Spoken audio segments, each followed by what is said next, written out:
Welcome to Merschman Seeds Cup of Joe. On this episode, Henry Merschman, president of Merschman Fertilizer, joins us to talk fertilizer prices with supply, demand, and current events.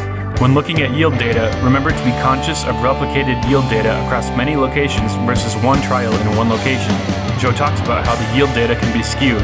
Visit our website to check out a new app Merschman delivers for dealers and potential dealers to track your seed delivery down to the second. Hi, this is Joe Merschman. Welcome to Merschman Seeds Cup of Joe. Today we have Turk and we have my brother Henry. Henry, we brought him in here because to talk a little bit about fertilizer supply and demand, because I know that's on the forefront of a lot of farmers' minds right now as they're wrapping up on harvest. They're thinking about fertilizer and they're going in to talk to their dealers and they're finding out that prices have gone up. So Henry, can you shed a little light on what's going on the fertilizer side of the business? Well, first, before we start, I'm going on strike. I want more money. Isn't that the new? So I need more money or I'm not going to do this. Oh, okay. Well, I'll tell you what, Henry. Okay, I'll give you one freebie. No, we'll pay you double what we paid you last time. Zero. Understood. Anyway, the fertilizer's making the headlines now, literally. And what's going on primarily now is, and I'm going to focus on the nitrogen part of it, but so I think I talked about this before, but we have natural gas in the United States, and I'm going to give you the exact numbers. Natural gas yesterday in the United States was $5.56, and they use natural gas to make ammonia, which is a feedstock. And I think it's 75% of the cost of ammonia is natural gas. In Europe, natural gas, the last natural gas I think yesterday was over $31. Oh, here it is, $31.05 in Europe at the end of October. So here you got natural gas, over 500% higher in Europe. So what's happened is they cannot make fertilizer, nitrogen fertilizer at those costs. And so they're shutting plants down. So this happens in all the countries around the world, that if you have a high energy cost, they just can't make it work. They can buy it cheaper. Well, you can keep buying it cheaper, but when the demand keeps picking up, the price keeps going up. So now with all that going on, the plants that are shutting down, that's number one. We had the hurricane damage, and some of the plants down in New Orleans, they were damaged from that hurricane, so they got hurt. The DEF demand in the United States has been very strong, so they use the diesel exhaust fluid as a nitrogen base, and that keeps getting stronger and stronger.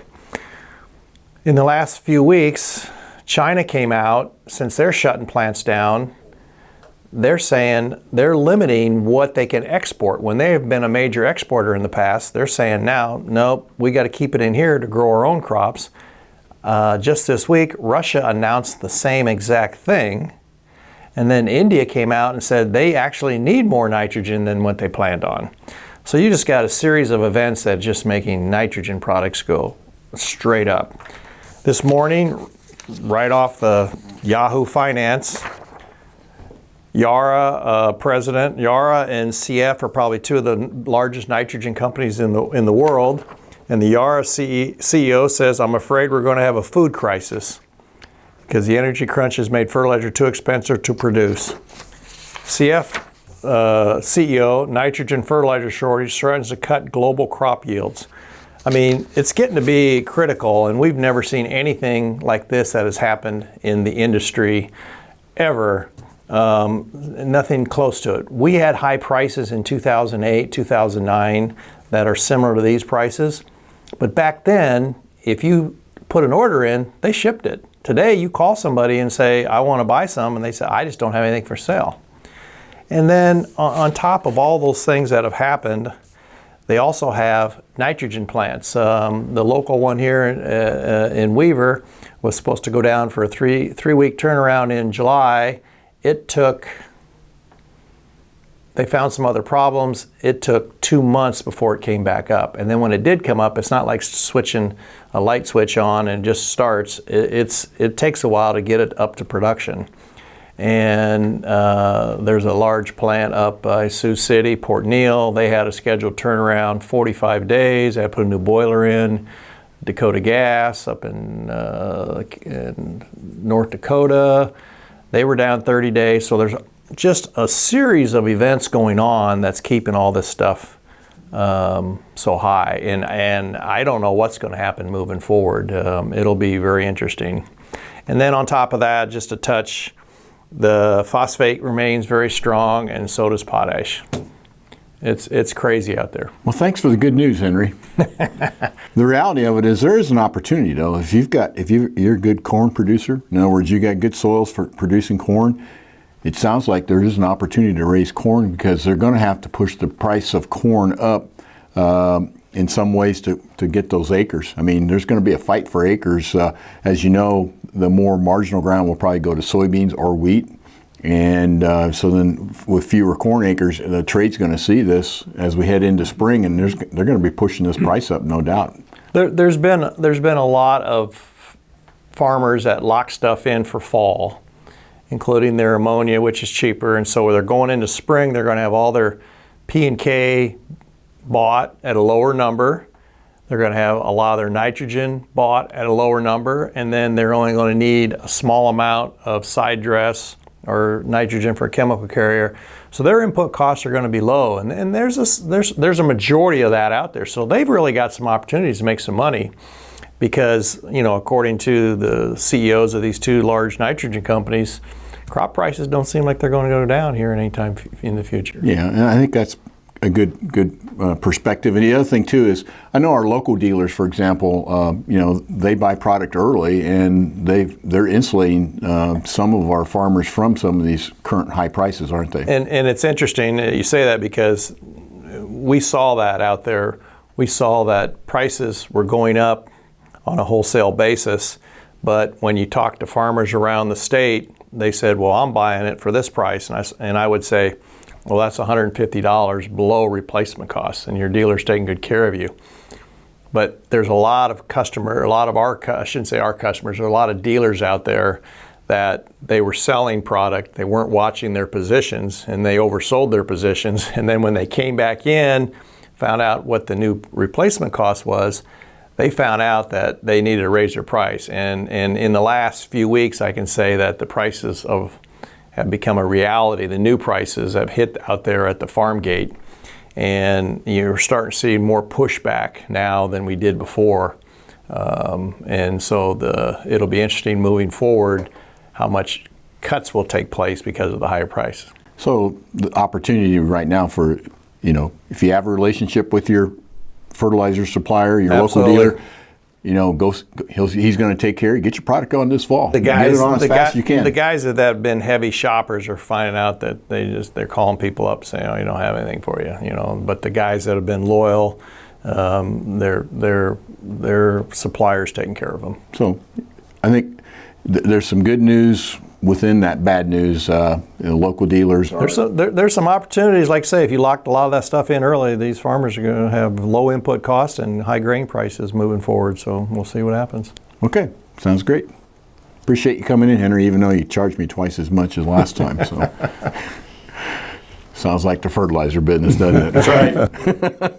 Anyhow, Turk. Well, kind of tagging on the same thing that Henry was talking about. The prices appear like we're going to have really good prices stay for a while, but just simply because of the demand and there's no doubt going to be hard to maintain yields with fertilizer shortages and everything else, logistics. We really don't know what we're going to get into next spring with all this stuff on the logistics and how much stuff is going to get switched. Right now, the trade's looking for about 90 million acres of both corn and soybeans. And next week there's a supply and demand report coming out, which will be very interesting to see what they're projecting. So this week the trade, was kind of the tale of two different things. Early in the week, we was never going to get the crop out. It looked like it was going to stay wet, and then weather kind of switched, and late in the week, crops are coming out and looks good for the long term, or for a while now. And so prices went up, prices came back down, and everybody was evening up before next week's supply and demand report. So really, until we see next week what the government thinks the supply and demand is going to be moving forward, we're kind of just in a waiting pattern. Once we see that report, then it's going to really be based on exports and what the demand is going to be. It's going to, because we know what our supply is right now. So we'll be looking at the exports. So that's really all I got to talk about on pricings. This week I was able to get out and run around. I was in north central Illinois, and crops are coming out.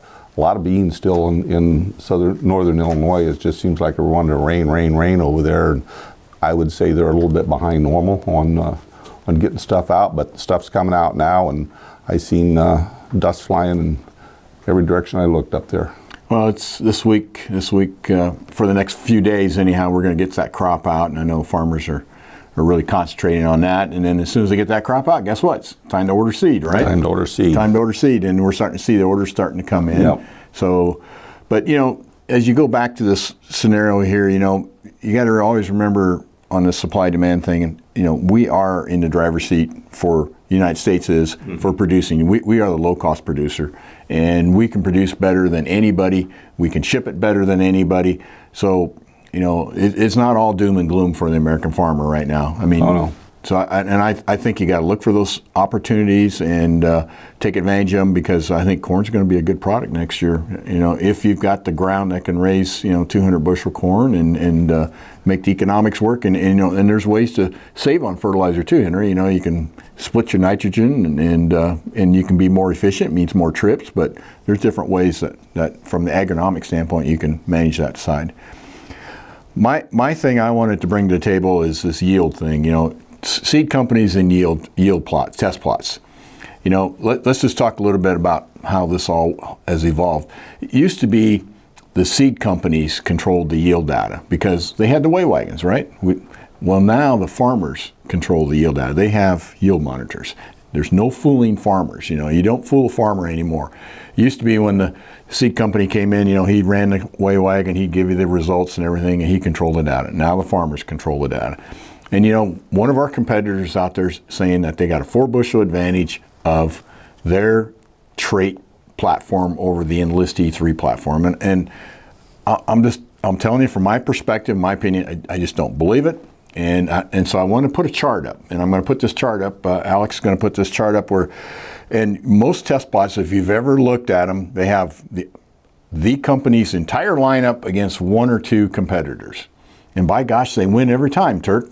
Mm-hmm. What's the odds? Well, I'll give you the odds, okay? And this information came from a company that we all know or knew, Monsanto. And it was given to me in 2010, actually.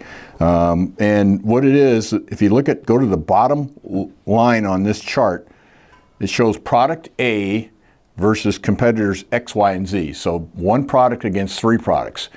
And then over on the right, it shows yield advantage. The yields are 0, equal. They're all the same percentage of as far as yield. 2 bushel better, 4 bushel better. Well, what's the odds if I put 1 Enlist product against 3 Extend Flex products in a plot? Well, and if it's a 4 bushel advantage, my 1 has a 51% chance of beating their 3, even though it's 4 bushel better. If it's a 2 bushel better product, my 1 product against their 3 has a 37% probability of winning. And if they're equal, I have a 25%. So when you look at data, understand the probabilities of one location data. And this is what we're talking about, one location data.